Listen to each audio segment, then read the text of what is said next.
خداوند میری چٹان مبارک ہو جو میرے ہاتھوں کو جنگ کرنا اور میری انگلیوں کو لڑنا سکھاتا ہے۔ وہ مجھ پر شفقت کرنے والا اور میرا قلعہ ہے، میرا اونچا برج اور میرا چھڑانے والا۔ وہ میری سپر اور میری پناہ گاہ ہے، جو میرے لوگوں کو میرے تابع کرتا ہے۔ اے خداوند، انسان کیا ہے کہ تو اسے یاد رکھے، اور آدم ذات کیا ہے کہ تو اس کا خیال کرے۔ انسان بتلان کی مانند ہے، اس کے دن ڈھلتے سایہ کی مانند ہیں۔ اے خداوند، آسمانوں کو جھکا کر اترا، پہاڑوں کو چھو تو ان سے دھواں اٹھے گا۔ بجلی گرا کر ان کو پراگندہ کر دے، اپنے تیر چلا کر ان کو شکست دے۔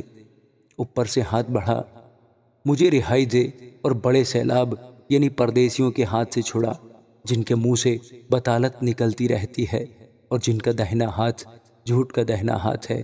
اے خدا، میں تیرے لیے نیا گیت گاؤں گا، 10 تار والی پربت پر میں تیری مدح سرائی کروں گا۔ وہی بادشاہوں کو نجات بخشتا ہے اور اپنے بندہ داؤد کو مہلک تلوار سے بچاتا ہے۔ مجھے بچا اور پردیسیوں کے ہاتھ سے چھڑا، جن کے منہ سے بطالت نکلتی رہتی ہے اور جن کا دہنا ہاتھ جھوٹ کا دہنا ہاتھ ہے۔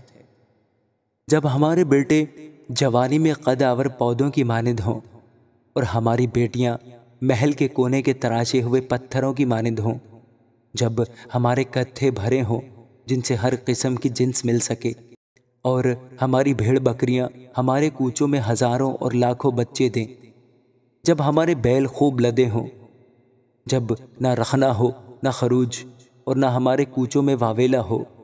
مبارک ہے وہ قوم جس کا یہ حال ہے، مبارک ہے وہ قوم جس کا خدا خداوند ہے۔ آمین۔